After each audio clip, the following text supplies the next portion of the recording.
Apa hikmah dari kisah ini Bapak Ibu? Yang pertama adalah orang beriman itu akan selalu mendapatkan kesulitan sepanjang hidupnya.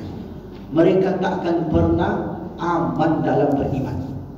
Sekarang kita kenapa aman seperti ini Pak? Karena kita masih mayoritas Pak. Yang kedua hikmahnya adalah bahwasanya orang-orang beriman itu akan selalu mendapatkan kemenangan di akhir. Bismillahirrahmanirrahim.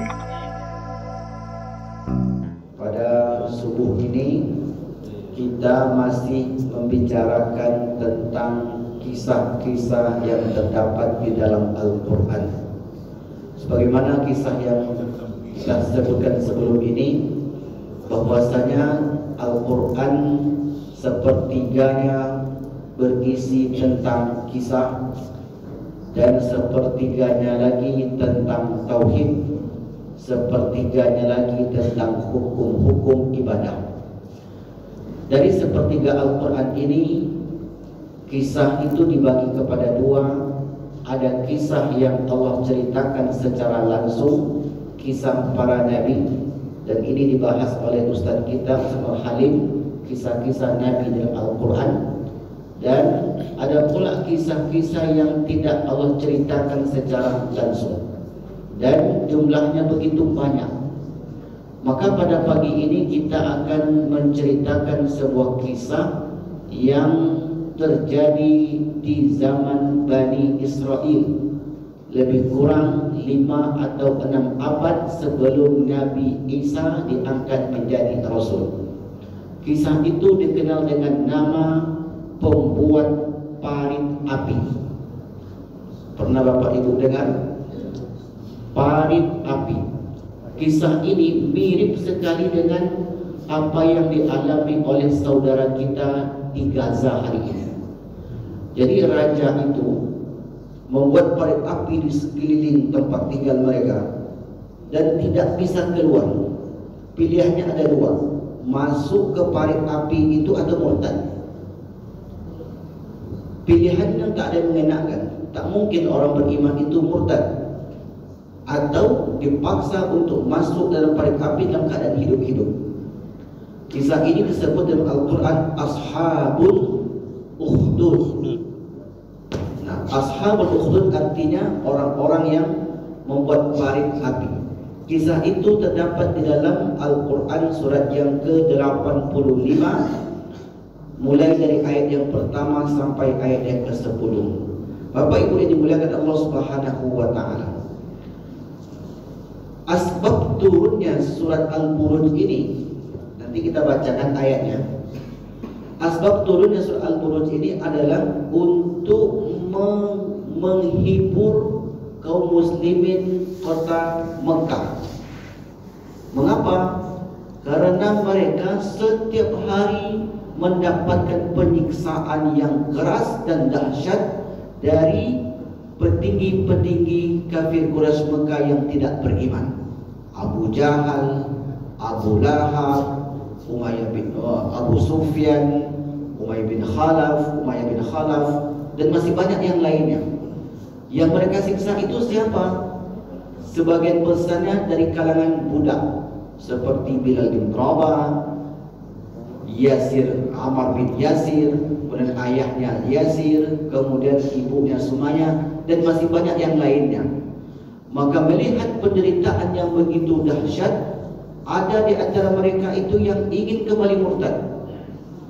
Ada pula yang mereka tetap bertahan seperti Bilal, hampir saja meregang nyawa mempertahankan keimanannya. Maka kemudian melihat keadaan kaum muslimin yang begitu terjepit, terhimpit, Allah Subhanahu wa taala turunkan Al-Qur'an untuk menghibur kaum muslimin Makkah. Sesungguhnya cerita yang Allah turunkan itu adalah menghibur. Sama halnya seperti kita ketika kita dalam keadaan bersedih, anak meninggal, suami meninggal, istri meninggal, usaha bangkrut, datang kawan cerita, menceritakan kesulitan dia pula, mungkin lebih sulit daripada kita.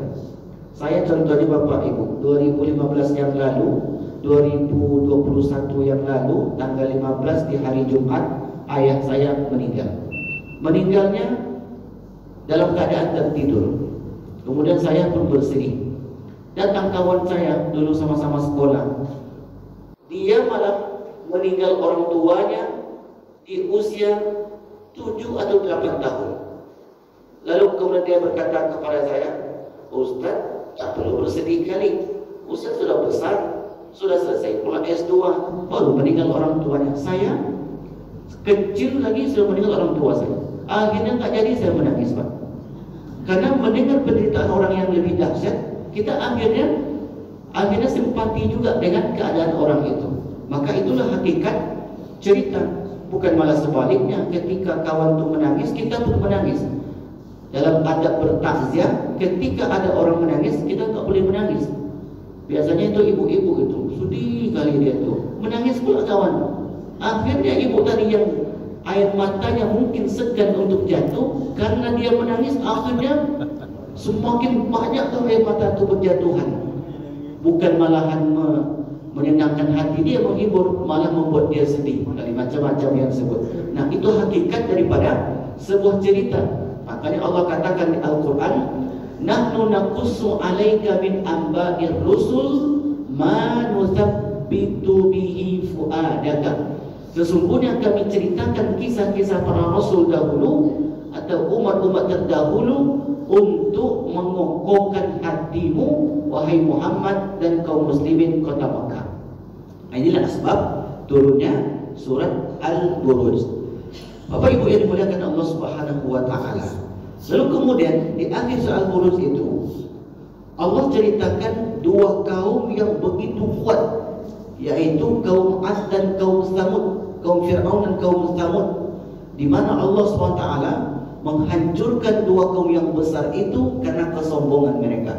Nah, inilah sisi motivasi orang beriman kota Makkah Al-Mukarramah, bahwasanya setiap kezaliman pasti akan dihancurkan Allah. Inilah kabar gembira yang Allah berikan kepada orang-orang Makkah Al-Mukarramah. Kalau nanti kita ambil hikmah kisah ini, lalu kemudian kita terapkan dalam kehidupan sekarang, kita baca fenomena yang terjadi di Gaza hari ini, maka Bapak Ibu kita akan mengambil kesimpulan, oh wajar saja mereka merasakan merasakan penyiksaan yang luar biasa, mungkin penindasan yang luar biasa dan korban nyawa luar biasa, maka akhir daripada kehidupan mereka pasti akan manis. Tapi untuk sampai ke sana butuh proses kesabaran yang luar biasa. Inilah yang ingin Allah pesankan kepada muslimin. Maka bersabar karena dulu ada orang yang kuat, dan yang kuat itu dihancurkan oleh Allah Subhanahu wa taala. Baik Bapak Ibu yang dimuliakan Allah Subhanahu wa taala, kita bacakan ayatnya 1 sampai 10 saja. A'udzubillahi minasyaitonirrajim. Bismillahirrahmanirrahim.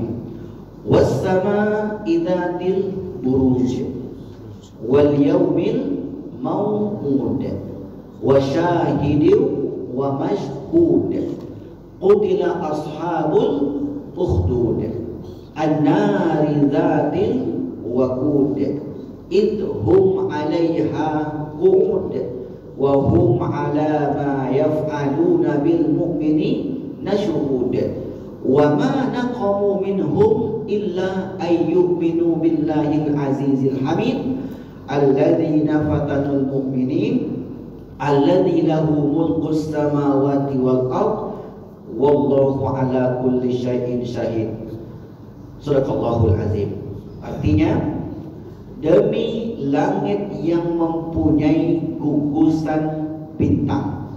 Jadi Al-Buruj itu di antara maknanya adalah gugusan bintang. Berarti ini adalah sumpah yang menjelaskan bahwasanya Allah Subhanahu wa taala bersumpah demi bintang. Dan biasanya sumpah itu Bapak Ibu satu yang menakjubkan. Wal asri demi masa, was samai demi langit, wad duha demi waktu duha, dan seterusnya. Wal laili ini demi gugusan demi langit yang mempunyai gugusan bintang, dan hari yang dijanjikan, dan yang menyaksikan dan yang disaksikan. Ingat, yang menyaksikan ada pelaku, yang menyaksikan ada objek. Siapa yang menyaksikan? Siapa saja tokoh-tokoh yang menyaksikan? Tokohnya itu dalam kisah ini, yang pertama namanya Raja Zunuwas. Pernah Bapak Ibu dengar nama rajanya Zunuwas? Seorang Yahudi yang sangat keras terhadap agama lain, memaksa penduduk negeri itu. Penduduk negeri itu adalah penduduk negeri yang beriman kepada Allah. Negerinya itu bernama negeri Najran. Najran terletak di Yaman. Berarti kejadian ini atau kisah ini kisah benaran, kisah yang terjadi di masa dahulu. Karena Bapak Ibu, saya menyampaikan kisah-kisah seperti ini, kemudian direkam oleh sebagian kawan-kawan, ada yang komen di bawah itu. Kapan kejadiannya Ustaz? Siapa tokohnya Ustaz? Di mana letak kejadiannya? Seakan-akan orang ini tak percaya. Bisa jadi itu buzzer yang ingin mendustakan kisah-kisah Al-Quran. Karena sebelum ini banyak kita kisahkan Bapak Ibu, dan kisah itu jarang kita dengar. Seakan-akan kisah itu adalah kisah khurafat yang tak pernah terjadi, padahal kisah itu benar terjadi. Allah sebutkan dalam Al-Quran. Nah, ini Raja Zunuwas. Kemudian tokohnya lagi penasehat raja, namanya atau gelarnya seorang tukang sihir. Jadi penasehat raja ketika itu tukang sihir. Kalau bahasa sekarangnya tim spiritual. Tim spiritualnya pemimpin kala itu adalah para tukang sihir. Yang ketiga tokohnya adalah seorang anak muda yang disebut dalam hadis dengan gulam, namanya Abdullah bin Tamir. Yang keempat seorang rahib ahli ibadah yang beriman kepada Allah, namanya Mustafa. Baik, ada di sini Bapak Mustafa? Ada. Yang kelima tokohnya yang bernama Zu Sa'laban, seorang masyarakat Najran yang kemudian nanti tiba-tiba selamat. Tak tahu gimana caranya Bapak Ibu, di dalam parit api yang sudah digali sekeliling tempat mereka tinggal dan dikawal oleh pasukan yang begitu kuat, tiba-tiba satu orang ini selamat. Maka itulah rupanya skenario Allah untuk menghancurkan Zunuwas ini. Yang keenam, seorang Perdana Menteri Perdana Menteri Zunuwas yang buta kemudian tiba-tiba sembuh oleh anak yang kecil tadi.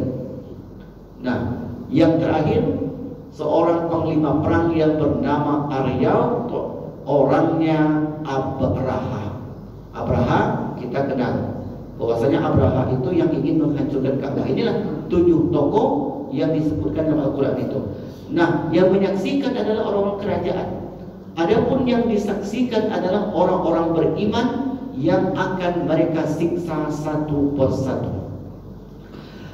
Ayat berikutnya, binasa dan terlaknatlah orang-orang yang membuat parit yang berapi dinyalakan dengan kayu bakar.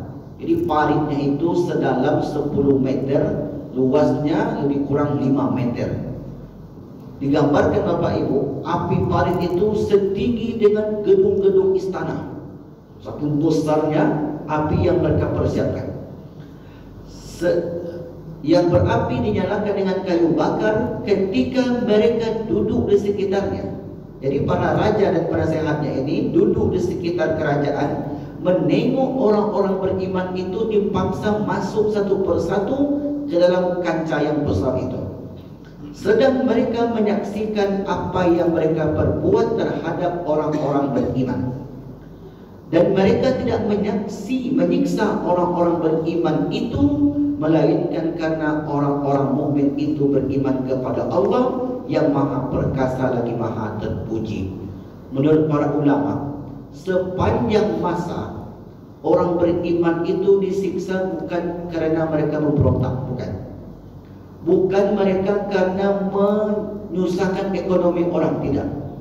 Disiksanya orang beriman itu karena mereka beriman kepada Allah, ingin menghidupkan masjidnya, ingin menyembah Allah yang esa, ingin menegakkan amar ma'ruf, tidak ingin di negerinya itu ada kemaksiatan sepanjang zaman. Orang beriman itulah sebab mereka disiksa, Bapak Ibu. Apa kesalahan orang Gaza hari ini? Mereka tak ingin Masjidil Haram, Masjidil Aqsa itu dinodai oleh orang-orang Yahudi. Mereka ingin membela. Itulah yang menyebabkan mereka senantiasa disiksa. Mereka ingin sholat di sana, mulai dari umur anak-anak sampai orang tua. Mereka larang yang boleh sholat saja umur 10 tahun ke bawah dan umur 60 tahun ke atas. Yang kecil tak pandai berpikir, yang sudah tua tak bisa berbuat, yang sudah diintai malaikat maut, itulah yang diperbolehkan. Adapun anak-anak muda umur 20, 30, 40, 50, mereka larang karena mereka takut, khawatir kalau anak-anak semacam ini bangkit, mereka akan membebaskan Baitul Maqdis. Apa yang terjadi? Maka sebelum tanggal 7 Oktober yang lalu, mereka anak-anak muda ini ditangkap, ditembak. Jadi kalau mereka keluar rumah Bapak Ibu dan tak pulang, itu dah biasa. Dua kemungkinan, kalau tak ditembak, mati, ditangkap. Maka itulah yang mereka hadapi hari-hari. Siapa yang tahan seperti itu? Maka wajar saja selaku manusia membela diri dan ingin mempertahankan akidah mereka. Dan itu dicap sebagai orang yang ekstrim, dicap pula sebagai teroris. Begitu tuduhan-tuduhan orang Yahudi terhadap orang beriman. Dan di mana saja hampir seperti itu. Bahkan di masjid pun kalau berbicara yang lain-lain, maka disebutlah ustadz itu ustadz yang ekstrim, ekstrim. Kayak anak ngantuk betul nampaknya. Bapak Ibu yang dimuliakan Allah SWT. Nah, ini kisahnya secara umum. Bapak Ibu yang dimuliakan Allah Subhanahu Wa Taala. Nah, kisah itu bermula ketika Zunuwas yang memiliki seorang tukang sihir atau penasihat spiritual yang sudah tua renta. Maka kata tukang sihirnya ini, wahai Zunuwas, jika engkau ingin tetap kokoh pada kerajaan, ingin tetap berkuasa, ingin tetap dianggap sebagai Tuhan, ingin dianggap sebagai orang yang perkasa, ingin engkau membudak bangsa Bani Israel ini, ingin engkau mendapatkan apa yang engkau inginkan, maka tolonglah cari pengganti saya. Karena kokohnya kedudukanmu itu kena saya. Kata tukang sihir tadi, sementara saya sudah mulai tua renta, saya tak bisa berbuat banyak lagi. Maka saya sarankan kepadamu untuk mencari anak-anak muda yang cerdas, yang tangkas, yang pintar, untuk aku kader dan nantinya menjadi penasehatmu setelah aku meninggal. Yang namanya raja kalau sudah terganggu kekuasaannya, maka dia akan mencari cara bagaimana kekuasaan itu tetap langgeng. Akhirnya sang raja itu pun mendatang anak-anak yang ada di negeri Najran. Maka terkumpullah sekian banyak anak-anak pintar yang cerdas. Lalu kemudian dipilih satu persatu, diuji satu persatu. Lalu kemudian diberi beasiswa untuk sekolah dengan si tukang sihir tadi. Akhirnya dapatlah anak muda yang cerdas, tangkas, pintar, gesit dan lain sebagainya. Anak itu dalam hadis disebut dengan nama Ghulam. Hadisnya sahih itu Bapak Ibu. Lalu kemudian para ulama tafsir mencoba untuk menggali siapa nama Ghulam ini. Maka ada pendapat ulama mengatakan namanya adalah Abdullah ibni Tamir. Ini salah satu pendapat yang menyebutkan. Lalu kemudian anak Ghulam ini pun didaulat oleh raja, engkau belajar dengan tukang sihir sampai tuntas. Baik sang raja, dikasih beasiswa, dikasih ini dan itu. Lalu kemudian setiap hari anak muda ini pun belajar ke rumah tukang sihir. Masalahnya Bapak Ibu, rumah anak muda itu dengan rumah tempat tukang sihir lumayan jauh dan dia pun tak mukim di situ. Jadi ibarat mungkin rumahnya tukang sihir itu dekat Al-Hanud, mungkin rumah anak kecil itu di Rumbai. Nah, pasti banyak kampung-kampung yang dilewatinya. Maka setiap kali anak muda itu ke rumah tukang sihir, rupanya dia melihat satu tempat ibadah namanya Sauma'ah, di mana di dalam rumah ibadah itu seorang rahib yang alim yang beriman kepada Allah mengajarkan ilmu tauhid.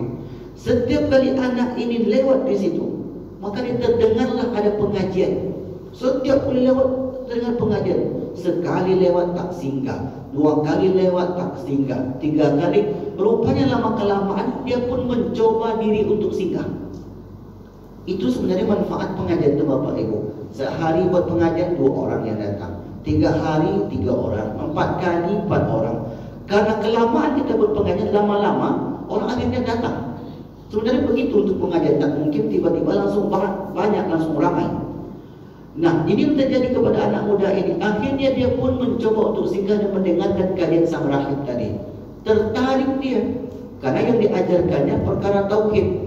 Masalahnya, kalau dia singgah di tempat rahib itu, dia akan terlambat datang ke tempat rumah tukang sihir. Maka kemudian sampai di tempat tukang sihir itu, dia pun kena marah. Kenapa kau terlambat? Disebut tak mungkin, dia akan kena marah nanti. Kemudian dia pun dapat hukuman. Ketika pulang ke rumah, dia pun datang telat. Akhirnya di rumah pun kena hukum. Besoknya dia pun bilang ke tukang rahib tadi, tukang rahib, wahai si rahib, saya sebenarnya ingin sekali menuntut ilmumu, tapi saya khawatir terlambat nanti ke tempat tukang sihir. Kata si rahib, begini saja, sampaikan kepada tukang sihir, karena ilmu ini penting kata dia. Engkau belajar dengan tukang sihir itu ilmu syirik, ini ilmu tauhid, maka engkau mesti belajar.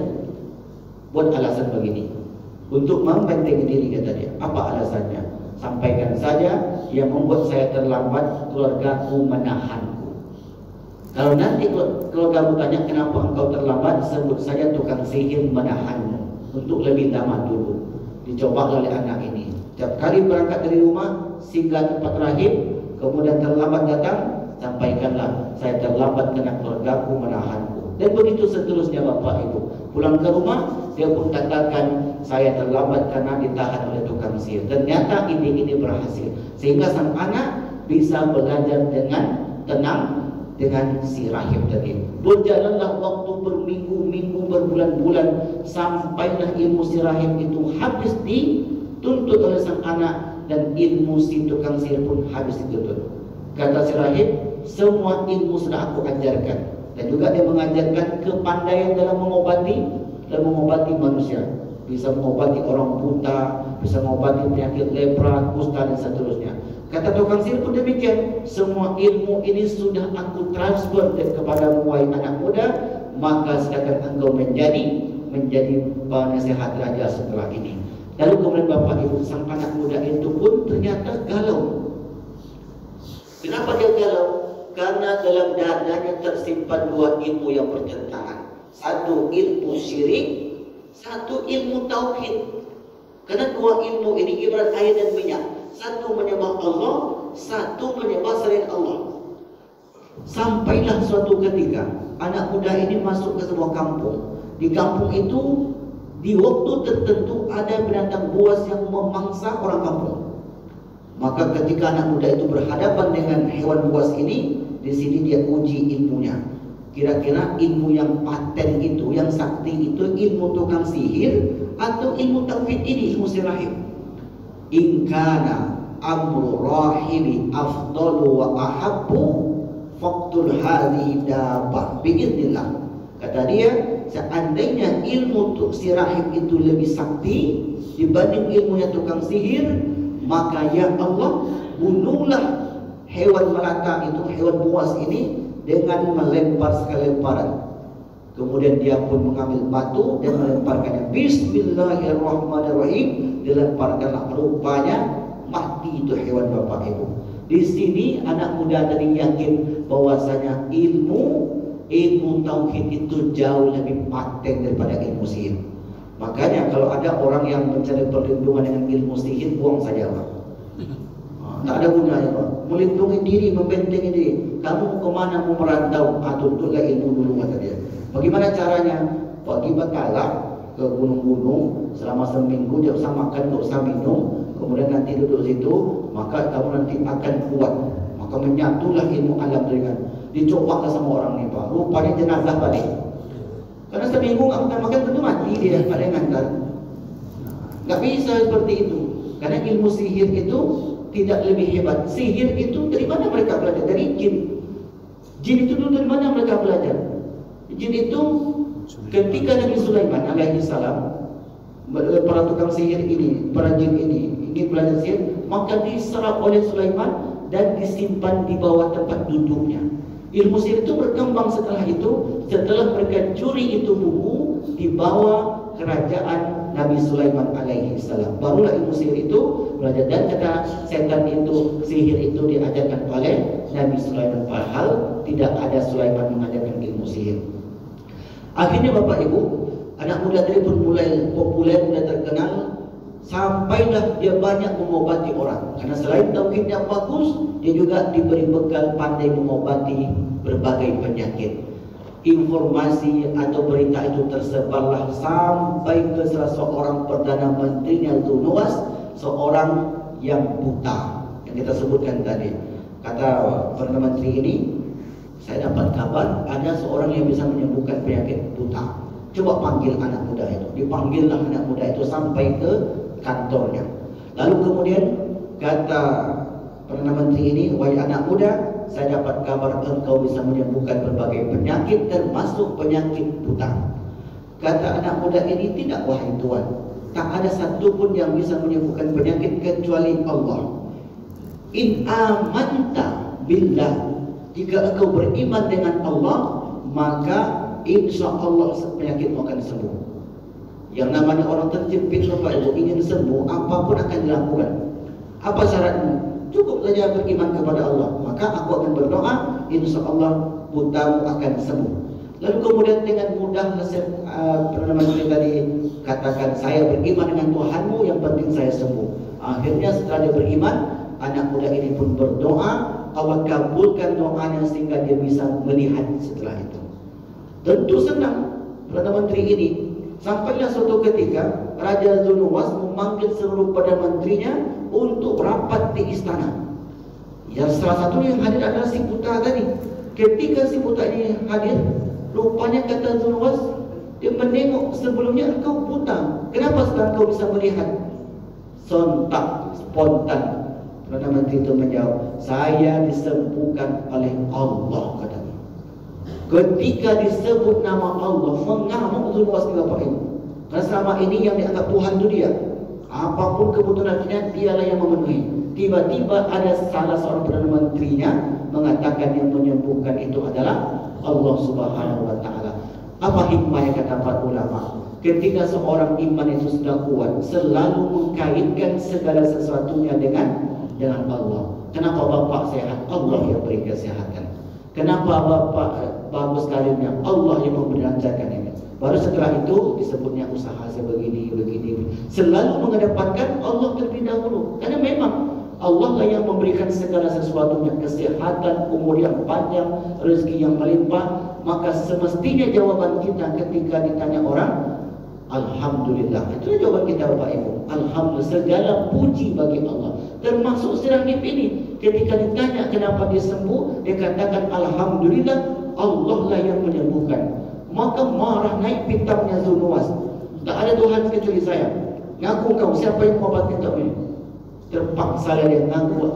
Ada seorang anak muda namanya ini. Kemudian dia pun teringat banyak anak muda itu adalah anak muda yang dulu pernah dikadernya. Dipanggil anak muda ini. Ditanya, siapa ya? Dari mana kau belajar wahai anak muda? Bukankah dari tukang sihir dahulu? Tidak. Dari mana kau belajar? Awalnya anak muda ini tak mau mengaku Bapak Ibu. Rupanya si rahib itu pernah berpesan, kalau nanti kau ditanya oleh raja dari mana kau dapat ilmu ini, jangan sebut dari saya. Karena kita akan diseret semuanya. Karena tabiat pemimpin zalim itu mencari orang yang baik itu ditanya apa? Tanya ini. Pokoknya digali sampai ke akar. Anak muda itu tak mau mengaku. Sampailah suatu ketika disiksa. Kemudian dia katakan, yang menyembuhkan saya itu wahai Tuan adalah seorang rahib. Dipanggil rahib ini. Rahib itu di mana? Akhirnya dijemput paksa rahib ini, dan rahib itu pun diinterogasi oleh orang istana. Ditanya, dari mana kau belajar? Awalnya rahib tak mau mengaku karena disiksa. Dia katakan, ilmu ini saya tuntut dari para nabi dan rasul terdahulu. Makin marah Ibnu Baz. Murtad kalian semuanya, tinggalkan agama kalian.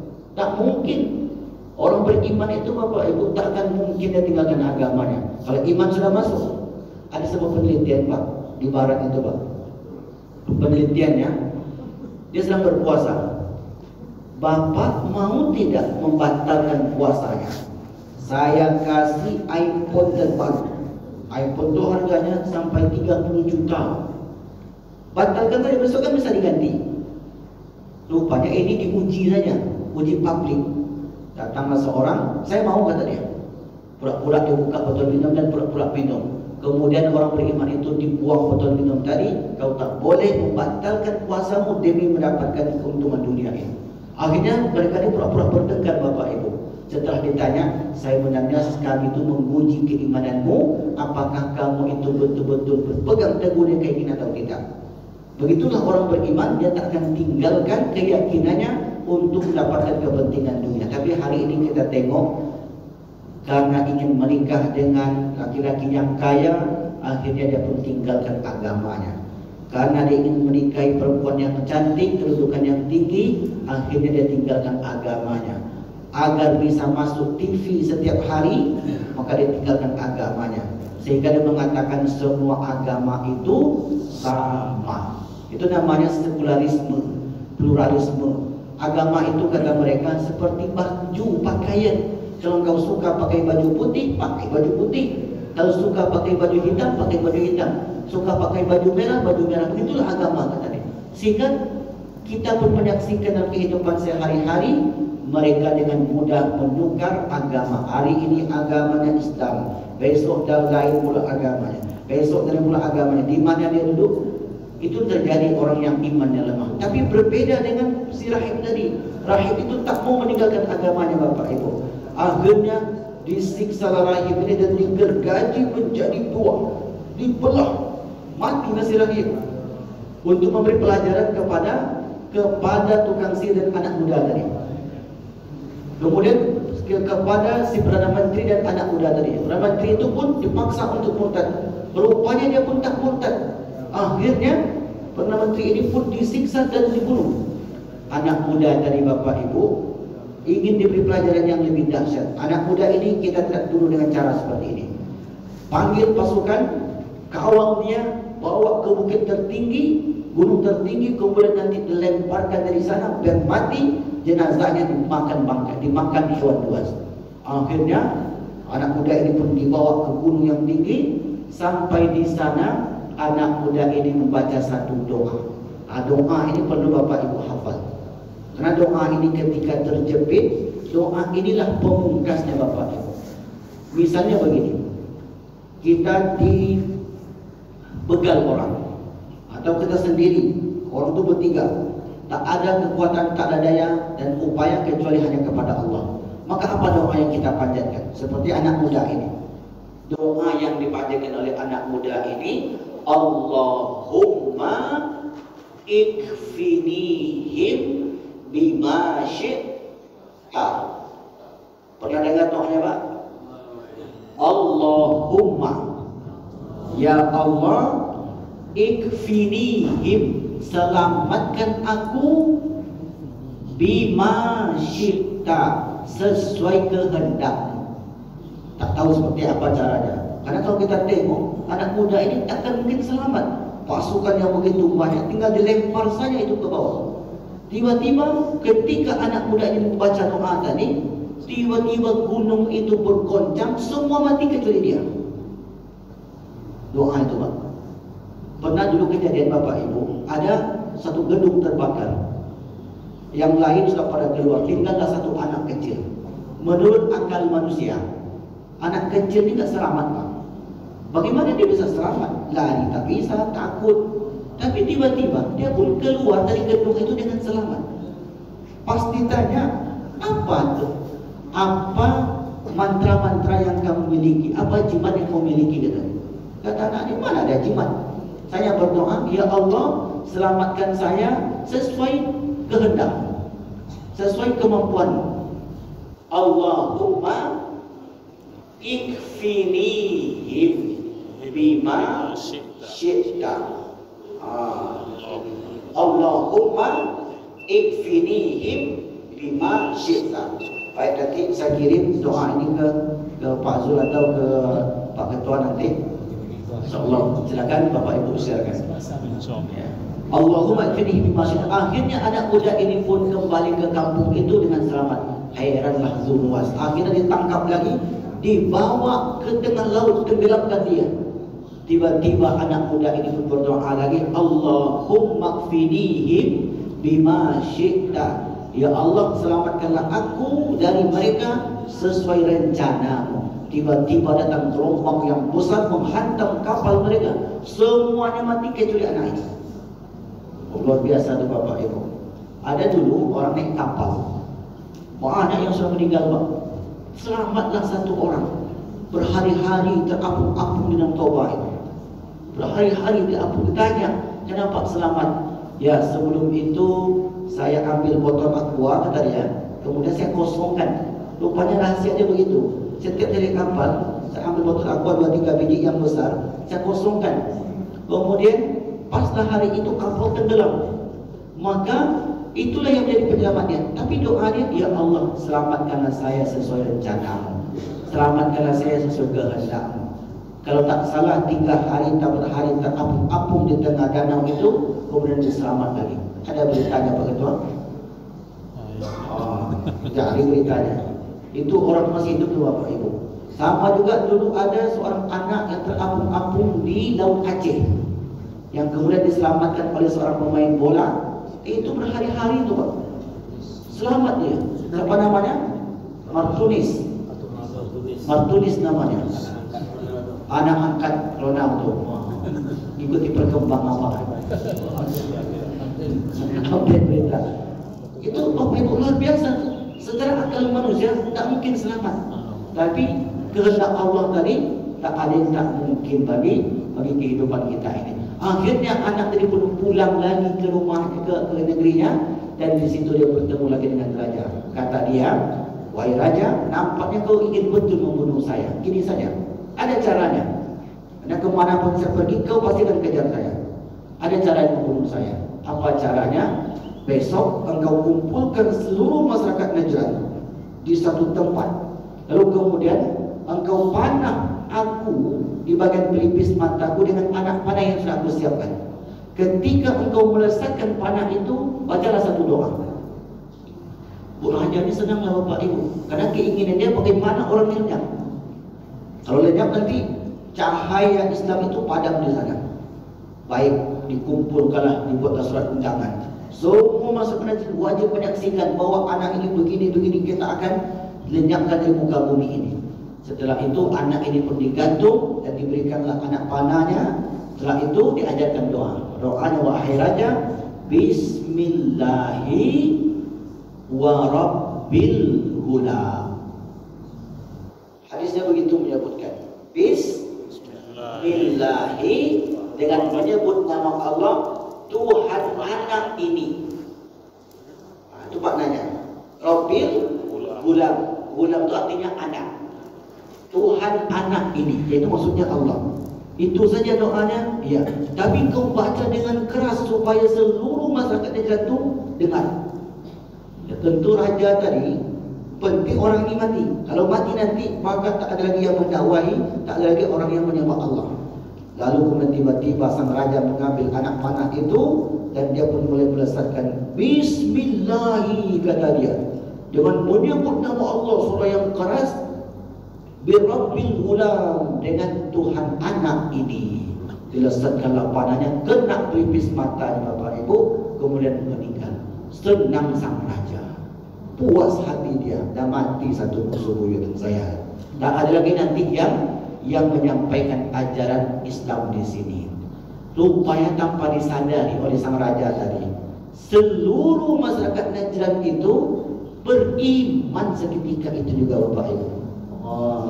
200.000 itu beriman, serentak mengatakan Bismillahi, kata mereka. Dengan menyebut nama Allah Tuhan anak ini, mereka pun beriman. Yang tadinya ada Yahudi, mereka pun beriman. Yang sudah beriman, mereka semakin kuat keimanannya. Rupanya raja salah perkiraan. Dianggapnya hilang satu, hilang semuanya. Rupanya hilang satu, tumbuh 200.000 Pak. Kalau 1.000 masih sedikit. Hilang 100, tumbuh 200.000. Sebenarnya begitulah perjuangan itu Bapak Ibu. Hilang satu pemimpin yang dibanggakan, bukan berarti Islam itu tenggelam. Akan muncul nanti bibit-bibit yang mungkin lebih hebat dan jumlahnya lebih banyak. Akhirnya sang raja tadi kewalahan, disuruh murtad, tinggalkan agama kalian. Seperti yang terjadi di kota Mekah ketika itu. Bilal, tinggalkan agamamu. Sumayyah, tinggalkan agamamu. Yasir, tinggalkan agamamu. Ibnu Mas'ud, tinggalkan agamamu. Mereka sama sekali tidak meninggalkan agama-agama mereka. Kemudian Bapak Ibu dibuatlah parit api yang besar tadi, disiapkanlah. Diberi dua pilihan, murtad atau masuk ke parit api ini. Orang beriman, setelah dia beriman, tidak peduli. Akhirnya masuklah satu persatu, masuk satu persatu. Sampailah seorang ibu-ibu yang sedang menggendong bayinya. Dia ingin lompat itu ibu, tapi dia kasihan ada bayi yang digendongnya. Dia tengok wajah bayinya, dia pun berpikir, jangan-jangan karena menurutkan ego saya, anak saya ini pun ikut merasakan pedihnya panasnya api. Tiba-tiba anak itu berbicara. Apa kata anak itu Bapak Ibu? Ya ummi, wahai ibu, fasbiri, bersabarlah engkau, fa innaki ala haqqin, sesungguhnya engkau berada di atas kebenaran. Anak bayi yang berbicara itu mukjizat itu Bapak Ibu. Karena di dunia ini ada 3 anak yang berbicara. Yang pertama Isa alaihi salam. Yang kedua kisah Juraij. Kisah Juraij dalam Bani Israel. Yang ketiga nih kisah Ashabul Ukhdud. Nah, yang keempat, kalau ada sekarang anak bayi yang berbicara, dapat kita pastikan itu adalah boneka yang ada baterainya. Karena ada lagi yang berbicara, hanya boneka saja yang mampu berbicara hari ini. Tak ada lagi yang berbicara. Maka dengan penguatan itu, akhirnya sang ibu pun melompat dengan penuh keyakinan. Satu persatu. Qadarullah Bapak Ibu. Tiba-tiba salah seorang dari penduduk Najran ini selamat. Namanya Dzulza'laban. Akhirnya Dzulza'laban itu memacu kudanya menuju kerajaan. Ketika itu seorang raja Ethiopia namanya Aisom bin Aijar. Aisom bin Aijar itu pun minta rekomendasi, tolong kami wahai raja, kami disiksa oleh Dzulnuwas. Kata sang raja ini, tempatku dengan kalian terlalu jauh. Aku beri surat rekomendasi, jumpai panglima perang namanya Aryat. Maka tempat kalian dengan Aryat itu lebih dekat. Akhirnya dia pun bawa surat itu dihantarkan ke panglima perang Aryat. Aryat pun menyiapkan, ada riwayat mengatakan 70.000 pasukan lengkap, kuda dengan pasukan lain sebagainya. Mereka pun merangsek menuju berangkat Najran dan mulai menyerang Raja Dzulnuwas. Akhirnya Dzulnuwas lari terkocar kacir karena sebagian besarnya sudah dia bunuh, rakyatnya sudah dia bunuh, tak bisa berperang lagi. Tinggal hanya segelintir orang dan itu pun tak cukup. Akhirnya matilah pasukan-pasukan Dzulnuwas dan Dzulnuwas pun melarikan diri sampai ke laut Yaman. Setelah itu dia tengok di belakangnya itu banyak pasukan di depannya ke laut. Ternyata dia lebih memilih untuk bunuh diri, menceburkan diri ke laut tadi. Matilah Dzulnuwas dalam keadaan melakukan kezaliman. Inilah kisah yang disebut dengan Ashabul Ukhdud. Apa hikmah dari kisah ini Bapak Ibu? Yang pertama adalah orang beriman itu akan selalu mendapatkan kesulitan sepanjang hidupnya. Mereka tak akan pernah aman dalam beriman. Sekarang kita kenapa aman seperti ini Pak? Karena kita masih mayoritas Pak. Kalau kita tengok kisah di Bangladesh, di Myanmar itu, saya sakit hati saya Pak. Anak kecil Pak, umurnya mungkin sekitar 3 tahun.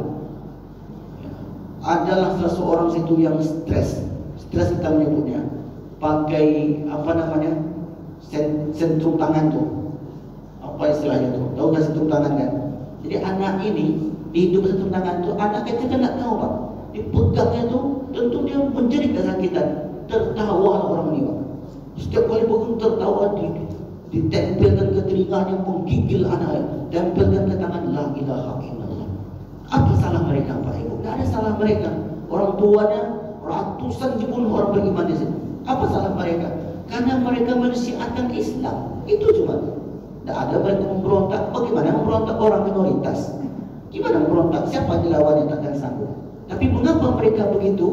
Karena mereka tidak sanggup lagi. Karena mereka tak tega, tak mau menengok orang menghidupkan agama itu. Kita tengok pula saudara kita, Pak. Kalau kita tengok hari ini ada di di MTQ Rohingya. Itu ke mana-mana. Kenapa mereka lari, Bapak Ibu? Apakah mereka memberontak di negerinya?